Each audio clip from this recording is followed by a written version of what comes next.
Friends, welcome back to my YouTube channel, that is a Pine Medical Classes, and today we are going to start our next beautiful medicine, that is a Argentum Metallicum made from pure silver. So it is a metal. So let's start, and if you're new on this channel, please subscribe. So Argentum Metallicum patient जो है उसको constitution कैसा होता है? Constitutional effects of the onanism. Onanism होता है masturbation. तो ऐसे पेशेंट जिनका कॉन्स्टिट्यूशन ही due to the effects of the onanism है, that is argentum metallicum. Patient कैसा होगा? Tall, thin and the irritable person. तो इस तरीके के जो पेशेंट होते हैं कॉन्स्टिट्यूशन वाले, वो होते हैं अर्जेंटम मेटालिकम के। फिजिकल जर्नल्स हैं elements from the abuse of Mercury. जब आप हिस्ट्री लोगे तो आपको मिलेगा कि उसमें अब्यूज ऑफ मर्कुरी हो रखा है, या तो उसने इनहेल किया है, या उसने ओरली लिया है किसी भी तरीके से मेडिसिन में यूज़ करके, किसी भी तरीके से। तो elements from the abuse of Mercury, क्योंकि मर्कुरी से ना जो नर्वस सिस्टम है वो भी इफेक्ट होता है, डैमेज हो जाता है, जो किडनी है वो भी डैमेज हो जाती है, और जो अदर ऑर्गन्स है उन पे भी बहुत बुरा इफेक्ट पड़ता है। The it affects the cartilages, tarsal, ear, nose, eustachian structure entering to the joint. तो इससे देख के पता है बोनी स्ट्रक्चर पे बहुत अच्छा एक्ट कर रही है। कार्टिलेजेस होते हैं जो बोन का जो जॉइंट होता है उसके बीच में जो कुशनिंग इफेक्ट प्रोड्यूस करता है, that is a cartilage. Tarsal bones होती हैं जो कि एंकल जॉइंट बनाता है, और जो हिंड फुट है, पीछे का जो फुट है वो पार्ट बनाता है, और जो मिड फुट है वो पार्ट बनाता है टार्सल्स। ईयर्स, नोज, यूस्टेकियन पता है आपको, and the structures entering into the joints. तो एक जॉइंट अगर बनता है तो उसमें क्या क्या स्ट्रक्चर्स आते हैं? बोन्स आती हैं, मसल्स आती हैं, लिगामेंट्स आते हैं, साइनोवियम आता है, कार्टिलेजेस आते हैं। तो इन सब पे अर्जेंटा मेटालिकम बहुत अच्छा काम करती है। Right, now come to the nasal complaints. Nose exhausting fluent coryza with the sneezing. Patient क्या बोलता है कि इतना ज़्यादा मेरी नोज बह रही है और छींके इतनी ज़्यादा आ रही है कि मैं थक गया। एग्जॉस्टिंग, बहुत ज़्यादा एग्जॉस्टिंग उसको कोराइजा रहता है। Hoarseness of the professional singers, public speakers.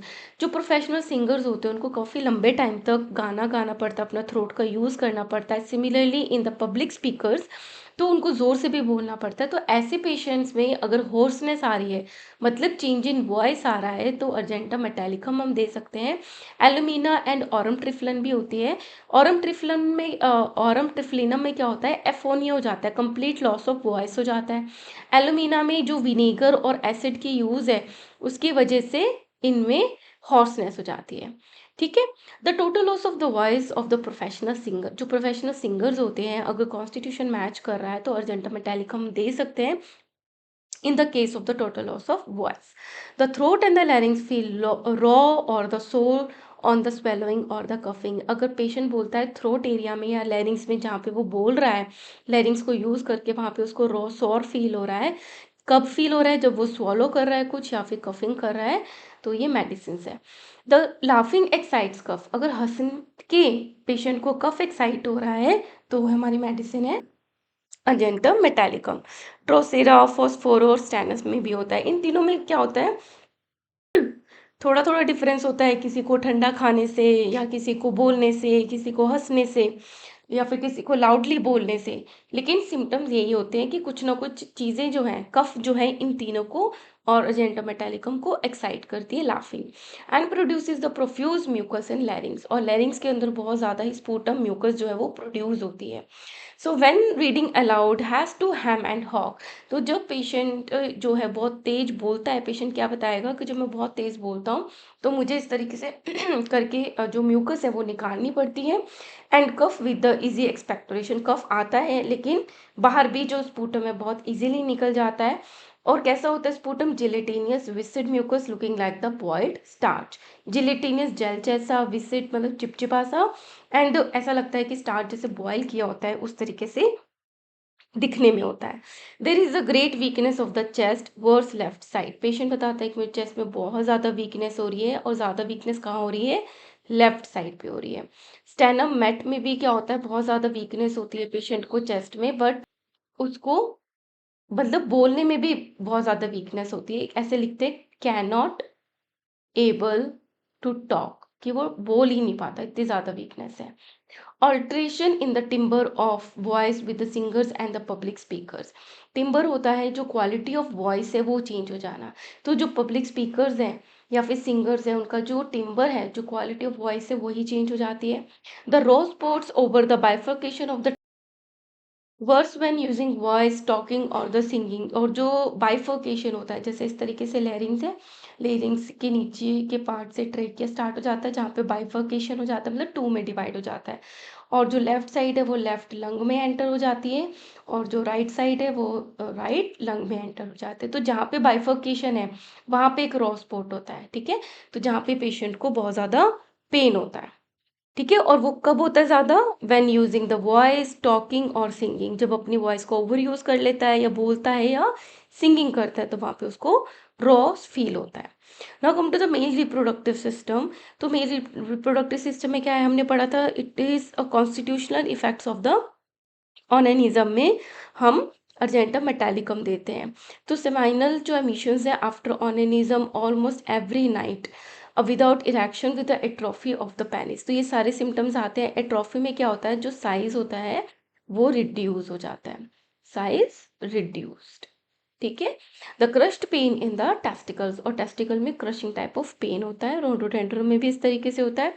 The female reproductive system में क्या है, the prolapse with the pain in the left ovary. Prolapse होता है यूट्रस का, और पेन लेफ्ट साइडेड, आपने चेस्ट में भी पढ़ा था, लेफ्ट साइड ऑफ चेस्ट में पेन होता है। और इसकी जो ओवरीज है उसमें भी लेफ्ट साइड में पेन होता है, लेफ्ट ओवरी में, जो कि बैक तक जाता है।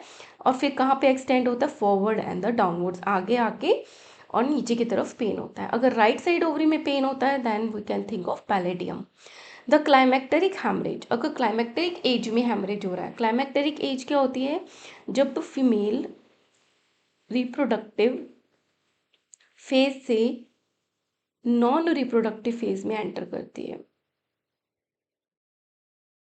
तो ये जो एज होती है that is the climacteric age, menopausal जो टाइम होता है। सो उस टाइम पे अगर हैमरेज है तो argentum metallicum we can think of. The modalities here are the riding in a carriage, अगर कोई सफ़र कर रहा है, ट्रेन में है, कार में है, बस में है, तो अगर कंप्लेंट्स आ रही हैं, कॉकुलस भी होती है। व्हेन टच्ड और द प्रेस्ड अपॉन, जहाँ पे उसको कंप्लेंट है या नोज में है, थ्रोट में, अगर उसको टच करता है या उस पर प्रेशर देता है तो कंप्लेंट स्टार्ट हो जाती है। Talking, singing and the reading allowed, तो ये सारी चीज़ें जो है अर्जेंटम मेटालिकम को एग्रावेट करती हैं। रिलेशंस है, follows well after alumina, alum के बाद ये अर्जेंटम मेटालिकम बहुत अच्छा काम करती है। तो एलम में हमने देखा था लॉस ऑफ वॉइस में है। Similar to the stannum in excite cough excited by the laughing, तो स्टैनम से भी हम कंपेयर कर सकते हैं, सिमिलर स्टैनम की भी होती है, क्योंकि स्टैनम में भी जो कफ है वो एक्साइट होता है विद लाफिंग। सो यहाँ पे हमने अर्जेंटम मेटालिकम को कंप्लीट कर लिया है। In the next video we will start with the argentum nitricum, जो थोड़ी सी लंबी मेडिसिन है, ये बहुत छोटी थी। And guys if you like my work kindly like share and subscribe, and जो मेरा मेंबरशिप प्रोग्राम है आप उसको ज़रूर ज्वाइन करना। Thank you so much.